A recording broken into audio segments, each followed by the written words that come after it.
Ave legionarios. ¿Cómo trabajaban? ¿Existían? ¿Cómo se organizaban los médicos en el ejército romano? Es decir, en batallas devastadoras, con cientos, a veces miles de heridos, ¿cómo hacían los romanos para intervenir en estas situaciones? ¿Existían figuras que debían intentar salvar la vida al mayor número de legionarios? Absolutamente sí. En este documental hablaremos de algo que nos han pedido muchas veces en los comentarios, una curiosidad que nunca se ha profundizado lo suficiente, y esta vez hablaremos exhaustivamente de los doctores, de los médicos en el ejército de la antigua Roma.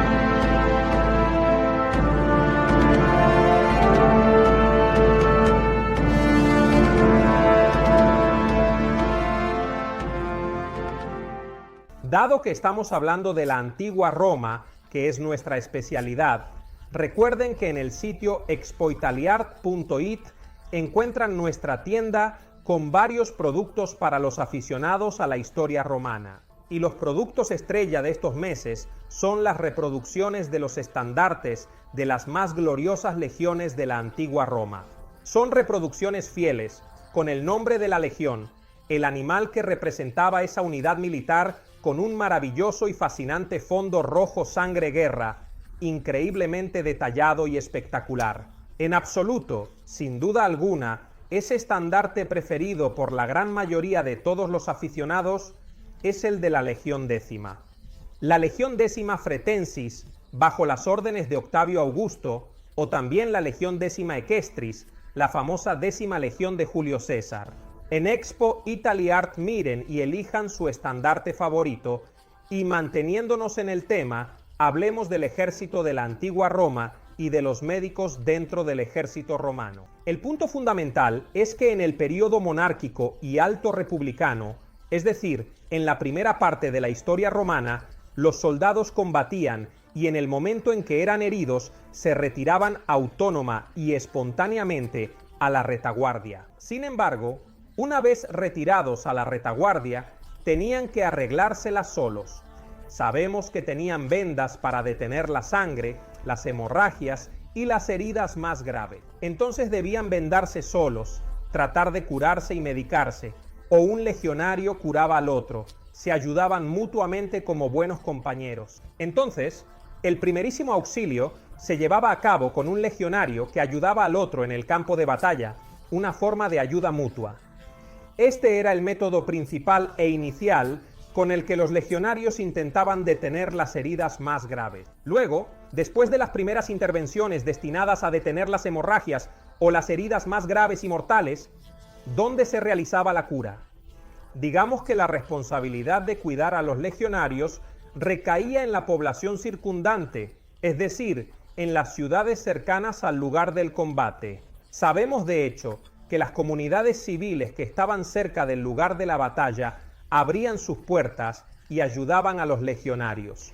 Es decir, los más importantes, los patricios o en cualquier caso los aristócratas, abrían sus casas y sus villas a los legionarios que llegaban allí heridos. Entonces sus casas se transformaban en hospitales y sus esclavos, los esclavos de los patricios, cuidaban a los legionarios bien. Entonces digamos que en una primera fase, los legionarios en el campo de batalla se las arreglaban solos y se curaban unos a otros. Dos corrían desde las viviendas circundantes y trataban de ser atendidos por los vecinos. Claramente, en realidad, este nivel de cuidados es, en gran medida, bastante superficial. Nos encontramos en una situación en la que las posibilidades de supervivencia no eran muy altas y el servicio médico era realmente, podemos decir, improvisado.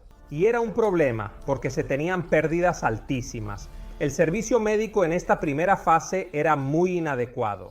Tanto es así que se llega, digamos, a una batalla del primer período romano, que es la batalla ocurrida en el 310 cerca de los montes Cimini entre romanos y etruscos. Esta batalla es importante porque, como nos confirma Tito Livio en su Aburbe Condita en el libro 9, capítulo 32, ¿qué sucede? Que después de esta batalla, aunque los romanos hayan ganado, tienen más caídos y más muertos por las consecuencias de las heridas que por los enemigos. Ese es un momento emblemático de la historia romana en el que se entiende que el servicio médico es totalmente inadecuado. No es suficiente.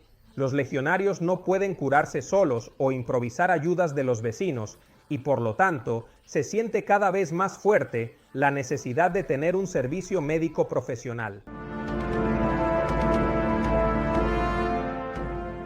Un momento decisivo se encuentra en el periodo cesariano, el ejército de Julio César. Sabemos por diversas fuentes antiguas, y sobre todo por el mismo César, especialmente en el Debello africano y en el Debello hispánico, por lo tanto estamos hablando del periodo de la guerra civil, que César tenía una atención particular por los heridos y los enfermos, porque era consciente, no solo amaba a sus soldados y no quería ver morir a los hijos de Roma, sino que sobre todo entendía muy bien que salvar la vida de los soldados permitía a los ejércitos mantenerse estables y fuertes a largo plazo. Por lo tanto, tenía una gran atención. De hecho, sabemos que cuando había muchas pérdidas, los oficiales eran transportados en camillas, mientras que los legionarios simples eran cargados en carros que muy rápidamente llegaban de nuevo a las casas de las viviendas cercanas para ser atendido. Julio César organiza sistemas de transporte profesional para salvar a los legionarios. También sabemos que durante la campaña militar prestaba atención a los legionarios heridos. Muy a menudo posponía las marchas para darles unos días más de descanso y así evitar agotarlos. O incluso construía fortines temporales, a veces cerca del campamento oficial, donde hacer descansar temporalmente a los soldados heridos. Entonces, tenía la idea de crear un campamento dedicado para curar lo más posible a los legionarios. Entonces ya Julio César demuestra una atención muy elevada por los heridos. ¿Y qué sucede? En este periodo, más allá de esta actitud de Julio César, tenemos información de la fuente antigua, de Suetonio, que nos dice algo importante. Oficialmente los médicos profesionales de la legión aún no existían, pero los diferentes comandantes dentro de la legión, los diferentes oficiales dentro de la legión comenzaron a tener libertos. Los libertos son esclavos liberados. Tenían libertos que se ocupaban, tenían mínimas competencias médicas y se ocupaban de curar a los comandantes. Pero no solo eso, aunque oficialmente eran los médicos de los oficiales, en la práctica también curaban a los legionarios, prestaban sus consultas médicas y sus cuidados también a los soldados simples. Entonces, digamos que en el periodo cesariano comienza a haber un esbozo de sistema médico donde los oficiales prestan a sus doctores también a los legionarios, por lo que hay una pequeña evolución hacia la figura del médico profesional. Y esto es otro paso hacia una atención más sistemática de los soldados. Un verdadero momento de cambio histórico y muy importante es el periodo de Octavio Augusto en la historia. Augusto, una vez convertido en emperador, realiza una gran reforma del Estado y también una gran reforma del ejército. Y dentro de la reforma del ejército de Octavio Augusto, finalmente se instituye oficialmente la figura del médico de campo, es decir, del médico que acompaña a los legionarios en los campos de batalla. Aquí tenemos básicamente tres nombres que recordar. El primero era el llamado médico de la legión. Básicamente, era el médico de la legión que supervisaba un poco toda la salud de la legión. Luego estaba el médico de la cohorte. La cohorte era una unidad más pequeña dentro de la legión, por lo que probablemente se ocupaba de un departamento más específico. Y luego tenemos al médico ordinario, que probablemente se ocupaba precisamente del cuidado manipulo por manipulo, como si fuera un centurión, pero no estamos seguros. Quizás, según otras interpretaciones y otros estudios, podría haber sido también un médico civil, que era prestado a la legión cuando era necesario y luego volvía a ejercer como médico civil. En este aspecto no tenemos total seguridad.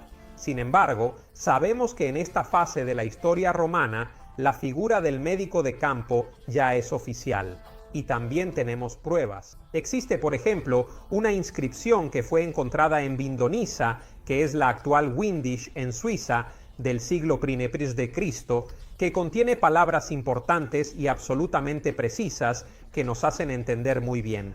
A Tiberio Claudio Himnus, médico de la muy honorable y respetada 21ª Legión, y a Claudia Quieta, su querida y amada esposa, Ático su patrón. Esta es una inscripción que confirma de manera inequívoca la existencia de médicos oficiales ya en el primer siglo después de Cristo. Y hay otra prueba importante. Si vemos en la columna de Trajano, y en particular la escena número 30, se ve precisamente a un legionario siendo atendido por otro legionario. Probablemente, digamos que, dado que la vestimenta es bastante similar, probablemente no era un médico alto en la jerarquía, quizás era un médico ordinario, pero esto nos hace entender que ya en la época de Trajano, es decir, el periodo imperial, el médico en la legión romana era una figura ya absolutamente establecida, en realidad, de hecho. Y entonces, ahora que estamos en pleno periodo imperial, ¿cuál es la figura del médico y cómo se organizan? Ahora llegamos realmente a una organización absolutamente satisfactoria. Entonces, ¿qué sucedía? Seguimos el recorrido. En la batalla, los legionarios combaten contra los enemigos. En el momento en que un legionario es herido de manera bastante importante, hay aquellos que podríamos definir como nuestros camilleros, es decir, se llamaban en ese tiempo capsari, que alcanzaban las primeras filas del manípulo romano, tomaban a los legionarios heridos y los alejaban de la línea de combate e inmediatamente aplicaban vendas para detener la hemorragia y detener la sangre. Son literalmente comparables a nuestros camilleros de ambulancias que prestan un primer auxilio. Después, los capsari tomaban a los soldados heridos y los transportaban a algunas unidades de movimiento especializadas, principalmente basadas en el uso de carros que llevaban de manera eficiente y segura lo más rápido posible a los heridos a la retaguardia. Al llegar a la retaguardia llegaban los médicos, llamémoslos oficiales, aquellos que para nosotros son nuestros doctores de hospital clásicos que realizaban una evaluación. Entonces aquí volvían a entrar en juego el médico de la legión, el médico de la cohorte y el médico ordinario. Es decir, estos médicos realizaban una evaluación, veían las posibilidades de supervivencia, el tipo de herida, el tipo de problema, y clasificaban, tal como ocurre hoy en nuestras salas de emergencia, clasificaban a los heridos para llevarlos a los hospitales de campaña. Y efectivamente tenemos en el periodo imperial de hecho verdaderos hospitales de campaña muy bien, excelentemente organizados. ¿Qué eran estos hospitales de campaña? Eran básicamente un grupo de tiendas, de grandes tiendas, que funcionaban como un hospital de campaña en todos los aspectos. Era un grupo de tiendas que podía albergar normalmente de aproximadamente 200 a 500 heridos y estaba ubicado en un punto estratégico. Estaba, ante todo, lejos de la llamada fábrica, que era el taller dentro del campamento romano, de modo que no fueran molestados por los ruidos. También estaba lejos del veterinarium, que era la zona donde también estaban los caballos. Y además, estos hospitales de campaña estaban lejos de los pantanos y las aguas estancadas, porque los romanos habían entendido muy bien que los pantanos traían infecciones. Entonces, hospitales de campaña que efectivamente tenían una posición realmente absolutamente calculada, había varios médicos que pasaban a atender a los heridos y enfermos, y luego había un responsable del hospital de campaña que se llamaba Medicus Castrensis, es decir, era una especie de supervisor y era precisamente el médico del campamento. Entonces, pueden ver que ahora hablamos de hospitales de campaña que tenían un nombre propio, el valetudinarium. Y atención, seguramente los hospitales de campaña estaban constituidos por tiendas, pero con el tiempo, especialmente en las llamadas fortalezas legionarias, es decir, en campamentos estables que permanecían durante años y se convertían en pequeñas ciudades, estos hospitales de campaña evolucionaban aún más, convirtiéndose en estructuras construidas en su totalidad.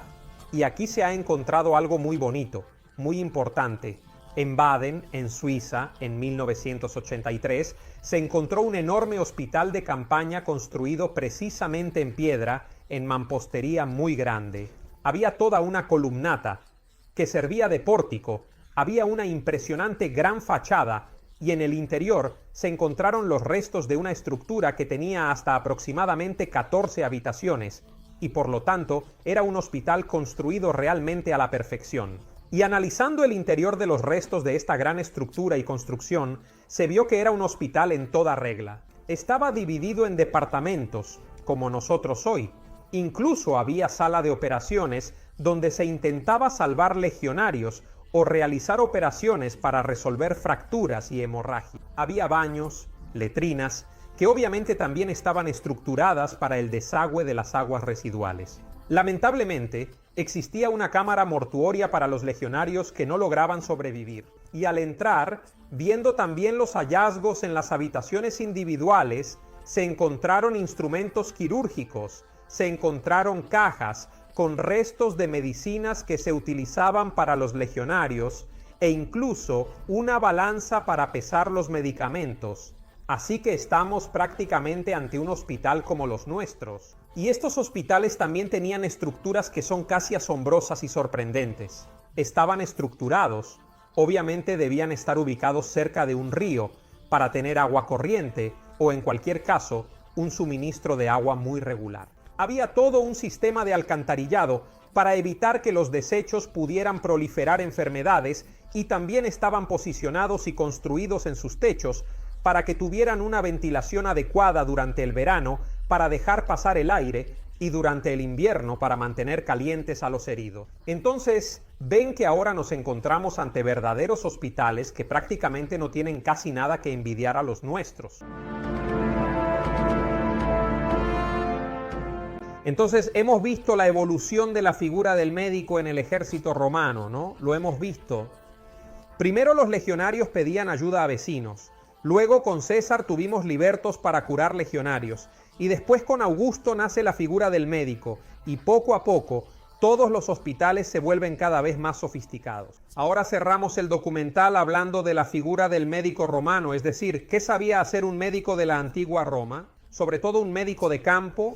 Entonces, en primer lugar, contrariamente a lo que se puede pensar, el médico de la antigua Roma en los campamentos se ocupaba de la prevención.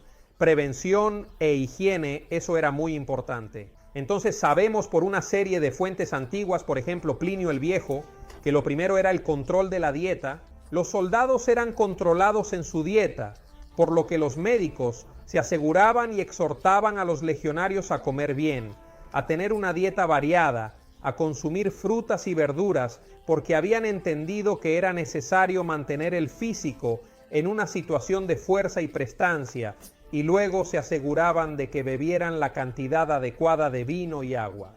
Porque el vino en los antiguos romanos era un vino aguado, entonces aseguraban que la dieta del legionario fuera adecuada para los esfuerzos que debían soportar.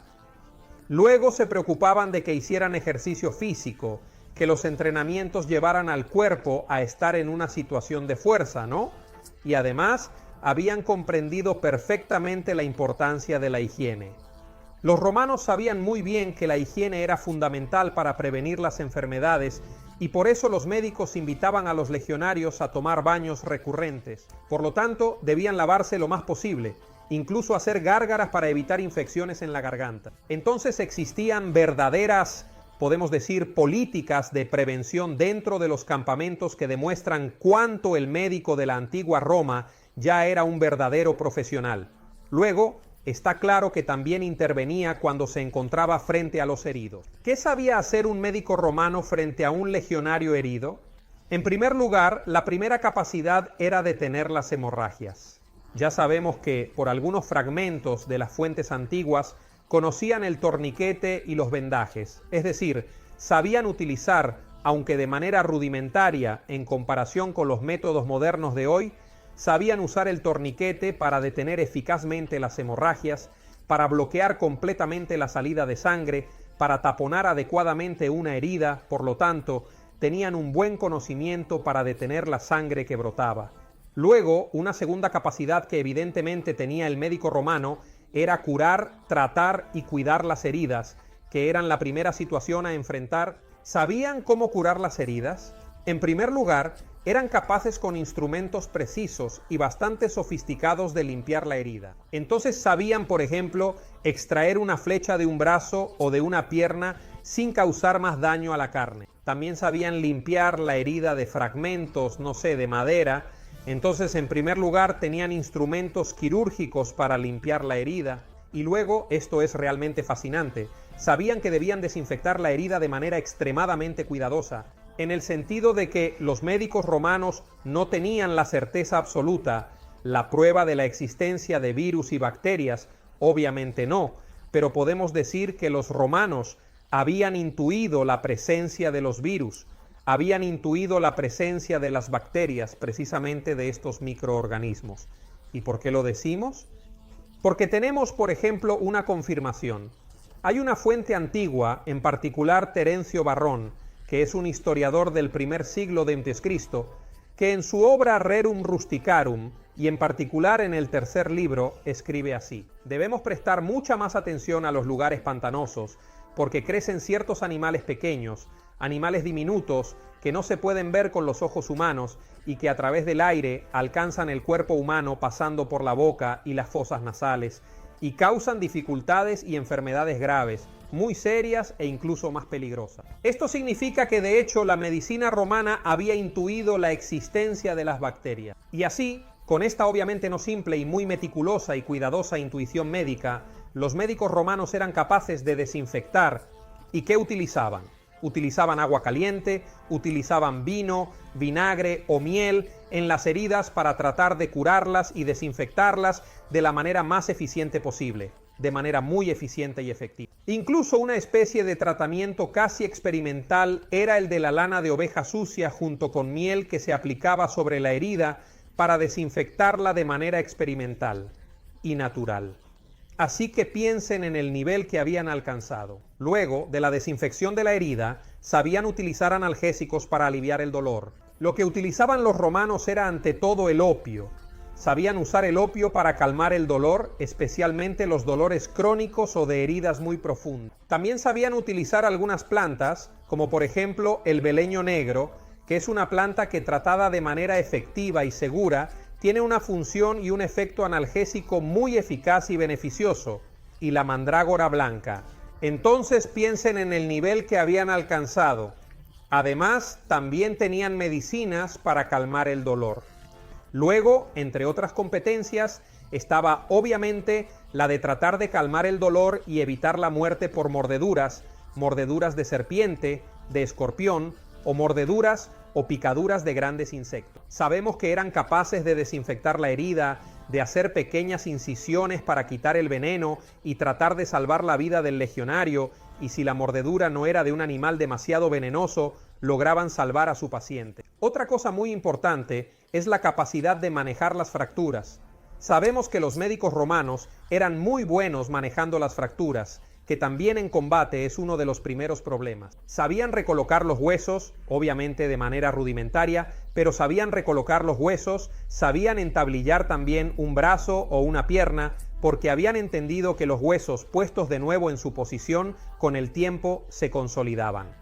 Entonces, sabían tratar las fracturas con gran eficacia. Y además, tenían una cura para uno de los problemas principales. Quienes han hecho el servicio militar lo saben, es decir, la disentería, la diarrea, que ocurre cuando estás estresado, cuando cambia tu clima, cuando comes mal, como obviamente en una situación de guerra. Así, la disentería se trataba, según las indicaciones de Plinio el Viejo en su Naturalis Historia, con yemas de huevo, cáscaras de huevo incineradas y mezcladas con las yemas, o con bebidas como el vino o el jugo de amapola, de manera efectiva y con cuidado. Estos eran remedios que utilizaban eficazmente los médicos romanos para tratar la disentería en los legionarios. Bien, hemos visto este maravilloso recorrido, la figura del médico en el ejército romano y las competencias que tenían los doctores que ayudaban a los legionarios. Fue muy bonito hacer este viaje. Por lo tanto, no podemos sino, una vez más, sin duda, admirar la historia de la antigua Roma. Lejos de nosotros decir que la Edad Media es un periodo oscuro, etc. No, estos son realmente estereotipos que debemos derribar. Sin embargo, es innegable que después del período del Imperio Romano, los conocimientos médicos decayeron y se necesitarán siglos para volver a la misma eficiencia de la medicina romana. Por lo tanto, efectivamente estaban bastante avanzados y a la vanguardia para su época. Y entonces, como siempre, por favor, los invitamos a suscribirse a nuestro canal de Scripta Manent. Suscríbanse ahora al canal, activando también la campanita para recibir las notificaciones de los nuevos documentales. Si no, traemos a un médico de la antigua Roma, de las legiones, y se lo llevamos a su casa. Ustedes llevan una vida regular, pero por ejemplo, se levantan de noche, se atreven a comer una patata frita que no es así, les llega un pedazo de madera con un golpe fuerte por detrás. Están comiendo, no comen sano, les viene, no sé, comen un trozo de cerdo asado o beben un poco de Coca-Cola, les llega un latigazo fuerte, pero muy fuerte. Así que para no tener esta obsesión de un médico romano que os golpea fuertemente si no coméis perfectamente, un cariñoso saludo, suscribíos al próximo documental.